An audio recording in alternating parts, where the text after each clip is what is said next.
قرآن مجید کی شروعات میں ہی سورہ بقرہ ہدایت کے جواب میں انسانی رد عمل کا ایک گہرا نقشہ پیش کرتی ہے۔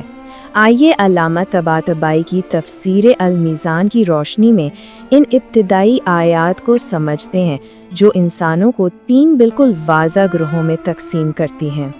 تو اس تجزیے میں ہمارا سفر کیسا رہے گا؟ سب سے پہلے تو ہم ان تینوں گروہوں کا ایک خاکہ دیکھیں گے، پھر ہم کفار کی نفسیات میں غوطہ لگائیں گے اور سمجھیں گے کہ ان کے دلوں پر مہر لگنے کا اصل مطلب کیا ہے۔ اس کے بعد ہم سب سے پیچیدہ گروہ یعنی منافقین، ان کے دل کی بیماری اور ان کے اصلاح کے جھوٹے دعووں کا پردہ فاش کریں گے، اور آخر میں یہ دیکھیں گے کہ قرآن ان کے پورے طرز عمل کو ایک ناکام اور خسارے کی تجارت کیوں کہتا ہے۔ چلیں تو پھر شروع کرتے ہیں۔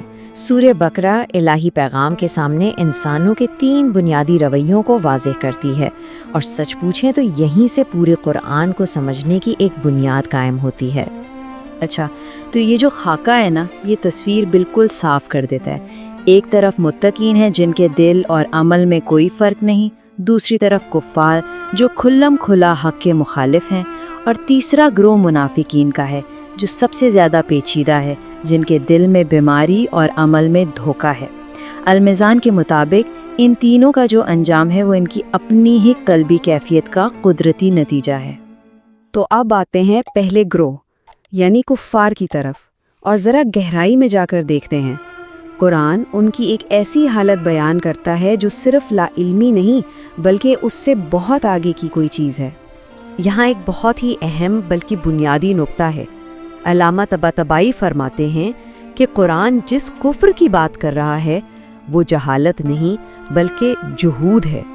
جہود کا مطلب ہے سچائی کو دل سے پہچان لینا، لیکن پھر اپنی ضد، تکبر یا ذاتی مفادات کی وجہ سے اس کا جان بوجھ کر انکار کر دینا۔ اور اسی جہود کا یعنی جان بوجھ کر انکار کرنے کا نتیجہ پھر اس آیت میں سامنے آتا ہے۔ یہ ایک ایسی روحانی حالت ہے جو ایک بہت بڑا سوال پیدا کرتی ہے۔ تو سوال یہ اٹھتا ہے کہ کیا اس کا مطلب یہ ہے کہ اللہ تعالیٰ خود کسی کو ہدایت سے محروم کر دیتا ہے اور اس شخص کا اپنا کوئی قصور نہیں، یا اس مہر لگنے کے پیچھے کوئی اور حقیقت چھپی ہے؟ علامہ طباطبائی اس گتھی کو بڑے خوبصورت انداز سے سلجھاتے ہیں۔ وہ کہتے ہیں کہ یہ مہر سبب نہیں بلکہ نتیجہ ہے۔ جب کوئی شخص بار بار سچائی کو ٹھکراتا ہے تو اس کے دل کی حق کو قبول کرنے کی صلاحیت ہی ختم ہو جاتی ہے۔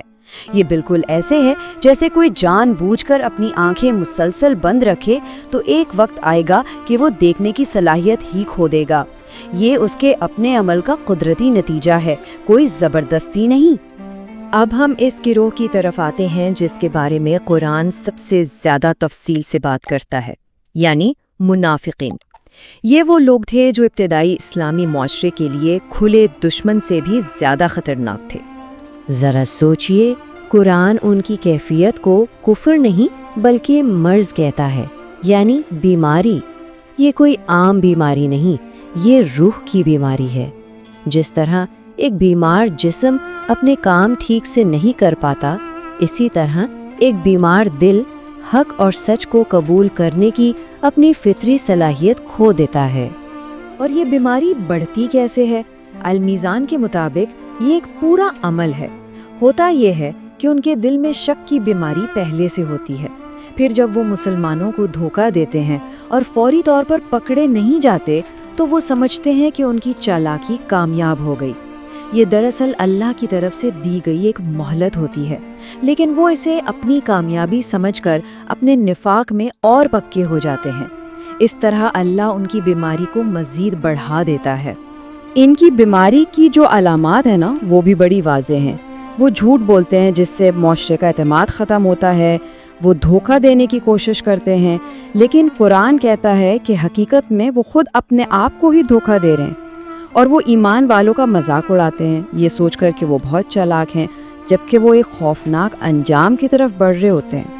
اب یہاں منافقین کی نفسیات کا ایک اور بہت ہی دلچسپ اور سچ کہیں تو خوفناک پہلو سامنے آتا ہے۔ وہ حقیقت کو بالکل الٹا کر کے دیکھتے اور پیش کرتے ہیں۔ یعنی جب ان سے کہا جاتا ہے کہ بھئی معاشرے میں یہ جو بگاڑ پیدا کر رہے ہو یہ مت کرو، تو وہ بڑے اعتماد سے کہتے ہیں ارے نہیں، ہم تو اصلاح کرنے والے ہیں۔ وہ اپنے تخریبی کاموں کو جو معاشرے کی بنیادیں کھوکھلی کرتے ہیں اصلاح کا نام دیتے ہیں۔ تو یہاں فرق کیا ہے؟ المیزان کے مطابق ان کی اصلاح کا سارا دار و مدار ان کے اپنے ذاتی دنیاوی مفادات پر ہے، جبکہ قرآنی اصلاح کا معیار حق اور انصاف کا قیام ہے۔ وہ ایمان اور سچائی پر مبنی نظام کو اپنے مفادات کے لیے خطرہ سمجھتے ہیں، اور اسی کو کمزور کرنے کا نام انہوں نے اصلاح رکھا ہوا ہے۔